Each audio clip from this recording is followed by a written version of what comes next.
Hey nerds, Farmer Jesse here. Welcome to Growers Daily, your daily dose of ecological farming insight. It is Friday, January the 17th, 2025, and today we're going to do the Feedback Friday thing. We'll answer a question or your questions about soil blocks, and we'll also get a question about this hand-drawn compost spreader that I trialed to see if it would help spread compost and amendments on to market gardens. So let's do it.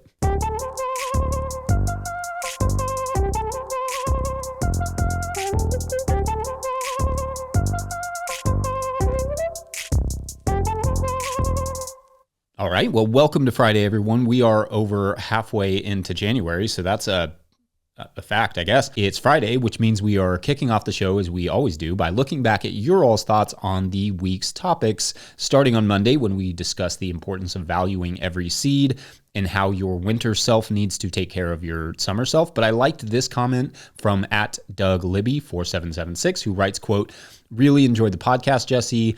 So much great information. I'm a 45-year-old guy investigating the idea of a vegetable farm, and I'm learning the ropes. I enjoy your sped up footage. They add a good visual to the videos, but also give some insight to the work involved in harvesting. I had an idea. Your sped up videos are cool. How about some slow-mo videos of your harvesting methods? I'm thinking there are techniques that you have mastered over the years that minimize damage to the crop, leave roots in the dirt, and disturb the dirt the least. Plus, everyone likes a good slow-mo.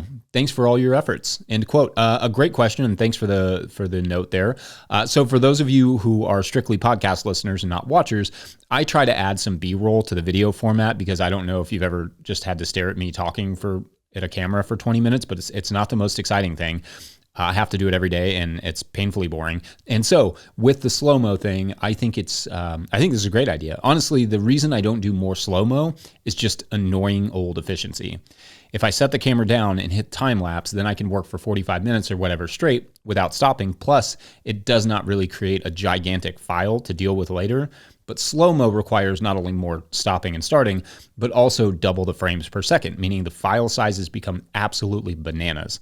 So that's just so that's clear. For slow-mo, you film something with double the number of frames per second, and then you slow it down by half. So it doesn't look choppy, but more frames means more data, thus bigger files. Also, I don't have a really great computer for editing that can handle too many bonkers-sized files, but I will have to upgrade when we get a producer so that it can actually be efficient. A producer who could also potentially help play videographer sometimes and make the videos more visually interesting without making me have to stop and start 100 times. So hopefully more of that kind of stuff in the future. I really want to make this podcast something fun to not just listen to, but to look at. That's the idea. And I don't always know what others don't know, so yeah, slow-mo could be helpful. On Tuesday, I had a lot of fun with that show. We discussed soil blocking, and I'll save all my soil block answers for the last segment, but also our relationship to fire. Way too many great comments in this one to really catalog here, but I thought this one was interesting from @PeterHain782 about fired and controlled burns. Quote, "I'm working my way through the Soil Food Web webinars. In a 2019 webinar, Dr. Elaine Ingham and Dr. Brian Cobb discussing wildfire soil remediation pointed out following about California. The soil biology in the Northern Californian forests, as tested in 2019 compared to earlier tests by Dr. Ingham, had comparatively little or no fungi in the soil, resulting in stressed trees that would burn more easily.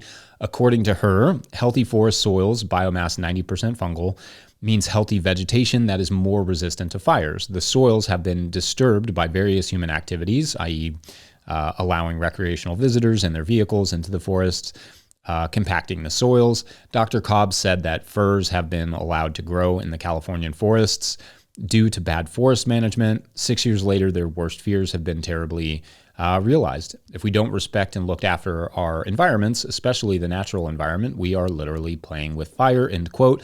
So I started watching that webinar last night while I was doing my exercise. I love to watch stuff like that on the exercise bike, which is totally normal. And although I didn't quite yet make it to the fire stuff, I liked that presenter a lot. Not a lot of people can do good science communication like that, so props to them.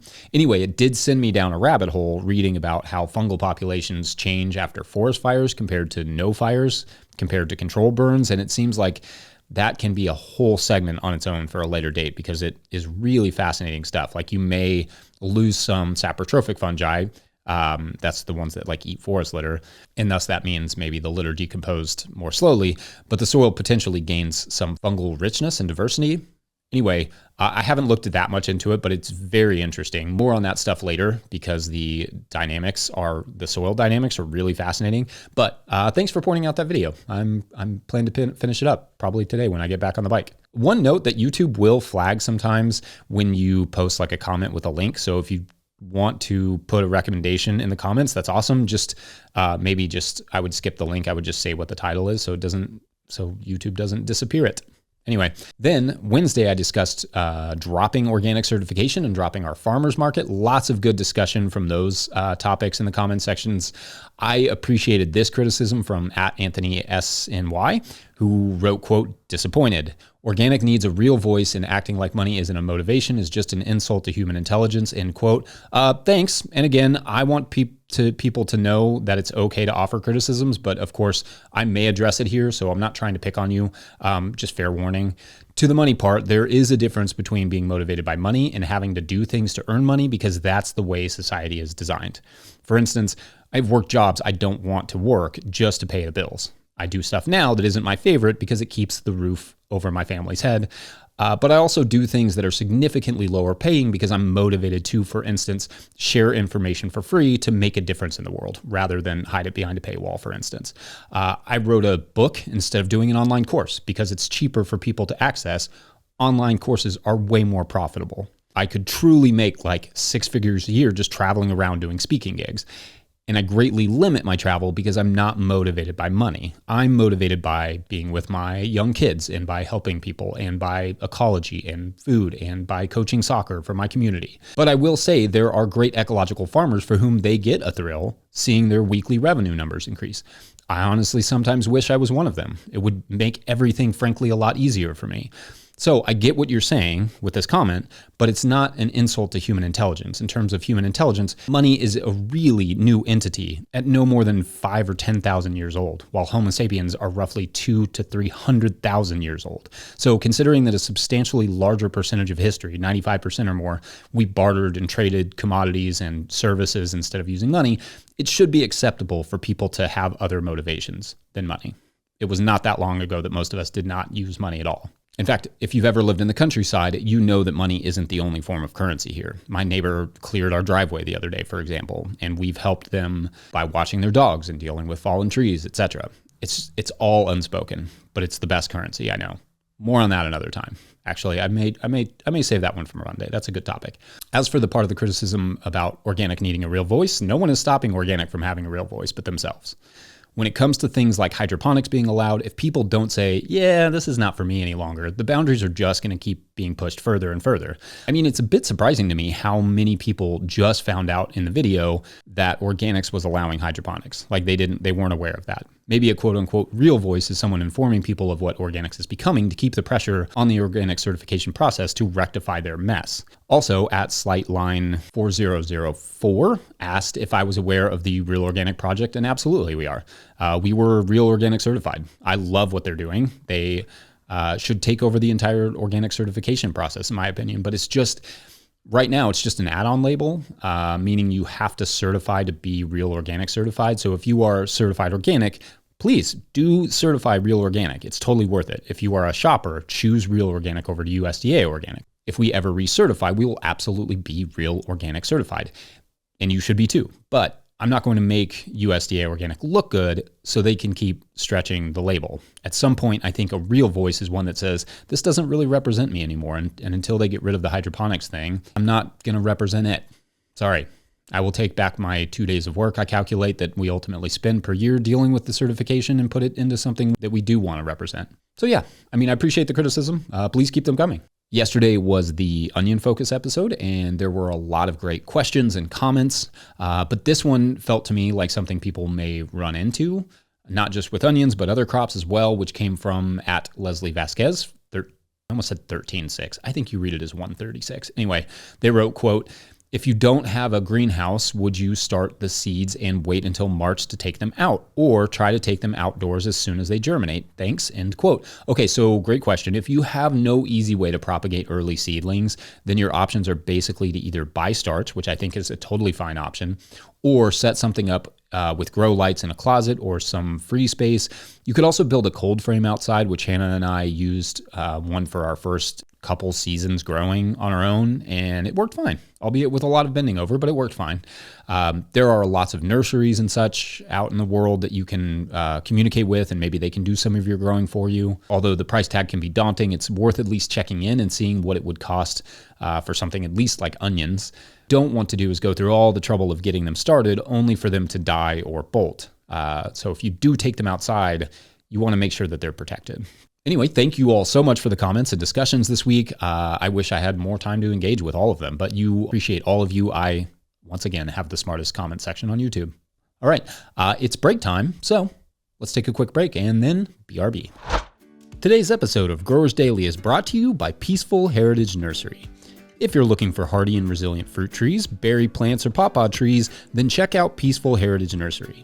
Peaceful Heritage Nursery LLC is a mail-order nursery shipping premium quality fruit trees and berry plants across the USA.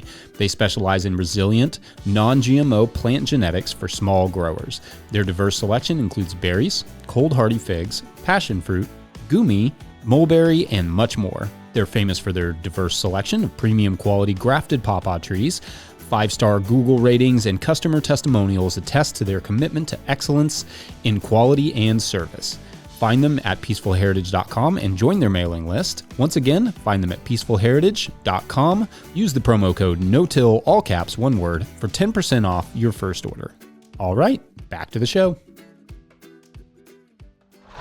If you, the listener, are enjoying this content, getting even a small amount of value from it, consider supporting our work over at patreon.com/notillgrowers. I will try to get to questions from everywhere that questions come in, but I will always get to your Patreon questions. Now, today's Patreon question comes from Patreon member Rob Hazel, who writes, quote, "Hi, Farmer Jesse. As I am cleaning up beds this week and thinking ahead to clearing and prepping more beds in early spring, I am thinking about ways to lean up the process. I was watching one of your older videos in which you mentioned and showed the Landsea Compost peat spreader. I haven't been able to find any follow-up discussions on its pros and cons. Is that tool worthwhile in terms of time and labor saving in the application of compost and or peat moss? Also, my beds are 42 inches wide, so I think I would consider the 36-inch spreader, so I could pretty much cover a bed in one pass. I believe you're using the 24-inch model. Do you think the 36-inch model would be too heavy to push by hand? I'm also wondering if this tool gets clogged up easily, if compost is very moist. Finally, can the tool also double as a bed roller for improving soil/seed to soil contact? Thanks," end quote. Okay, so great nudge here, Rob. And to any other Patreon people, if there is something I've mentioned and haven't revisited, please let me know in one of the show threads over there. I can't always keep track of all of it, so that's not only a service to me, but I'm happy to go back and update old experiments. So what Rob is talking about here is that many years ago now, I found this company on Instagram called Landsea. That is a lawn care company. They make a few different things like handheld edgers and levelers and aerating tools, lawn care stuff. But what caught my attention was these compost and peat moss spreaders. They make that, if you're not watching on YouTube, look like a barrel of mesh screen that you fill up and pull or push. And they basically just deposit the material as it rolls. They're very lightweight, and honestly, my 2-year-old at the time was the tool's biggest fan because it was so easy to push it around. Basically, you fill the mesh barrel with peat moss or fine compost, and as you pull it, the peat moss evenly tumbles out. In lawn care, this is used for fertilization and or for covering grass seeds with peat moss to improve germination. So several years ago, I called the owner and was like, hey, will you send me one of these things so I can see if there's a market in the market gardening world for something like that? And he was like, yeah, sure. And to be clear, I don't do that very often, and certainly not as much as I used to, because I guess it's easier for me to tell now from a distance if something will or won't work. But also, I don't like asking small business owners for free stuff or the inherent expectation that comes with that. Sometimes I just don't have the time to give new stuff a try. So mostly I turn down offers or only ask for what I think I will use for sure. This dude was cool though. He sent me one of these rollers, the 24-inch one, like you said, and I've tried it in a bunch of different ways, but I never really found anything that made a ton of sense for market gardens because the layer of peat or compost it lays down is far too thin to be much of a mulch. So that's kind of out of the picture. Plus, you have to refill it pretty frequently, so that makes it not super efficient. Then if the compost is too sifted, it will dump out really quickly, but if it's not sifted enough, it won't dump out at all. And like you said, if it's wet, it just clogs it. So you really have to have the exact right material. Peat moss works, and I could see that being helpful for a no-till cover crop or for adding moisture protecting layer to carrots or something, but I don't really use the peat like that and just never really found a great combo and application for the spreader. Not saying there isn't some opportunity out there, just that it's not clear how much that particular tool would help. There are some small scale compost spreaders and stuff like that on the market, like the newer one for the BCS walk-behind tractor that I got to play with a little in Louisiana a few years back. But you could probably dial that thing in pretty well to put down the exact layer you were looking for, and it has a bigger hopper. I don't know if you call it a hopper on a compost spreader, but a bigger container for the compost, meaning it would last longer. But obviously nowhere near as cheap, significantly more, like 10 or 12 times more expensive or something. So I just found with the Landsea, I would get half the bed and then have to come back and refill it. To your question about bed rolling, now that is possible. It could double as a bed roller while laying down a really light layer of something like compost or peat. It's not super heavy, but it could compact a little bit. I don't see any reason why not. Shouts to them, though, to Landsea for letting me play with one. So I hope that's helpful, Rob. Otherwise, let's take a quick break and then go through some of the comments and questions on soil blocks from the week as promised. Be right back.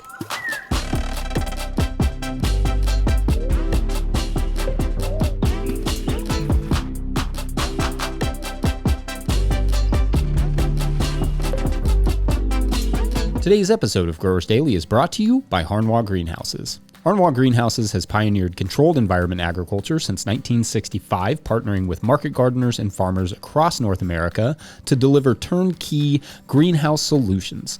Their unwavering mission is to support growers' success through innovation and expertise in design, manufacturing, and installation. Harnwah Greenhouses are engineered to withstand high wind and snow loads, providing optimal brightness, increased yields, rapid ROI, and long-lasting durability. With over 20,000 projects completed, they are more than a manufacturer. They are a trusted partner. Their structures foster sustainable, energy-efficient ecosystems that drive profitable, resilient agriculture. In 2025, Harnwah is introducing a new low-tech, high-tunnel model starting at just $2 per square foot, offering open field growers an accessible entry into controlled environment agriculture. Harnwah Greenhouses, leading the way in turnkey solutions for local growers. Learn more at harnwah.com. That's HARNOIS.com. All right, back to the show. All right, so I said I would answer all the soil blocking questions I could on Friday, so that's what I'll do. I also thought some of the comments were good for perspective, so I'll sprinkle a few of those in here as well, like this from @UncleLooney, who wrote, quote, I bought my 2-inch soil blocker circa late 1970s from Johnny's with Elliot Coleman's instructions. Have the 1.5 inch for 10 years and use Jesse's soil ball idea, follow the instructions and observe the results. It ain't that hard. Even the less than perfect blocks are better than the wind strips. Too dry and too wet crumbles or muck. And yes, the plants need less hardening off in my experience of around 45 years. Blocks are better. The indigenous folks in Central America proved that centuries ago. End quote. Yeah, I will definitely do a deep dive at some point into the Chinampas. Because, I mean, soil blocking isn't a recent invention by any stretch of the imagination. So good comments there. Okay, so to the questions, @Sharon Brown asks, quote, hi, my question about using soil blocks has to do with using the mesh trays in addition to flat trays. I've seen others just using the flats with gentle bottom watering. Seems to work well, but I'm thinking maybe the mesh trays are required to get the air pruning of the bottom roots. I think I remember someone saying the bottom roots get all tangled up if they just sit on the flat trays, end quote. Okay, so although you could technically get away with just using flat trays without holes, you do risk a lot of risk, honestly, of creating anaerobic pockets. It's pretty high, and moreover, like you suggest, the air pruning may not be as effective. Not saying it can't work, it just reduces your flexibility. And yeah, and you do want that air pruning effect all the way around the block. Then at Matt UD2ZN asked, quote, has anyone tried the drop seeders from Bootstrap, which are spaced for soil blocks? Johnny's is also selling a 72-hole seeder, they say, is spaced for soil blocks now, end quote. So I have not. Looking at them, they look like they could work. I like the idea of the Bootstrap one for the 35 block standing blocker. These are both tools I could try at some point. I have the equipment. I wasn't honestly even aware that they had the droppers, so that's cool. Thank you. You all are keeping me informed. Then at Alex Powell 9 asked, quote, I use the 35 stand-up blocker for smaller crops. Do you really think it's much more soil in the soil block versus, say, a 128 cell tray?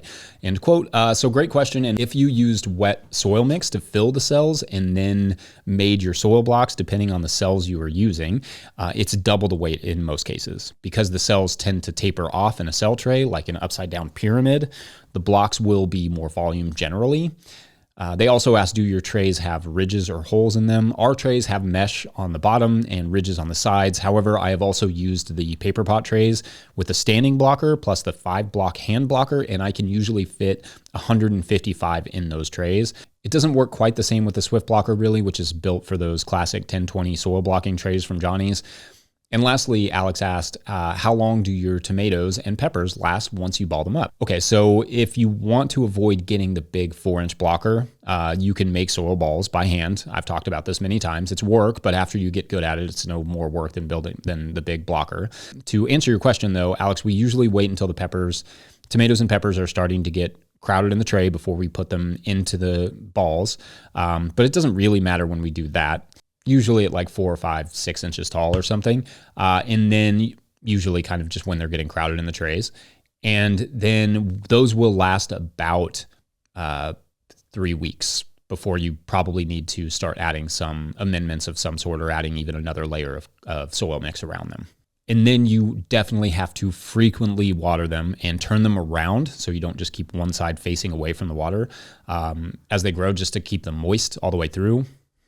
I think people underwater soil blocks more often than not, and that's part of the big reason they fail. Anyway, I will happily answer more soil block questions as we go. Right now, it's Friday, so I'm going to wrap it up there and get my face paint ready for the UK game on Saturday and then add some stripes for the Brighton game on Sunday. I hope everyone has a great weekend. Huge shouts to Willie Breeding for the theme music and to the team at No-Till Growers for their support and to Epidemic Sound for the background tunes. Appreciate those. Also, I have a quick request for you. It would be rad, if you have friends in Germany, Italy, or France, to let them know that my book, The Living Soil Handbook, is either currently available in their language or will be soon. I think the Italian version comes out this month, and the German version comes out at the beginning of February. It came out in French last year. You cannot get those translated copies from No-Till Growers, but you can get them in the countries that speak those respective languages. It would be awesome if you would do that. Thank you. All right. Big thank you to everyone at patreon.com/no-till-growers, where at a certain level, or if you just bump up from one level to another, or if you sign up in the month of January, you get a shout out on the show. So big shout outs today to, oh good, we got our weeklies. Alex and Oliver, Maina, Stacy Moorman, Bill King, Byron Green, Chris Yates, Stephen Smith, Mortimer, and Connolly Farm and Garden. So this is the story. Let's say we're in Nebraska. This is a small farming community there, and it is a comedic adventure about a community of farmers who are constantly trying to help each other out. And this new farm moves in. Let's call it Connolly Farm and Garden, and their neighbors are constantly helping out. Like they'll walk outside and their lawn will be mysteriously mowed, and they have to try and figure out like what's going on, especially when they go to the local diner and nobody talks to them. But it's great. It's kind of got like a grumpier old men meets mean girls vibe. So all the thumbs up. Anyway, everyone have a great weekend. We will see you on Monday.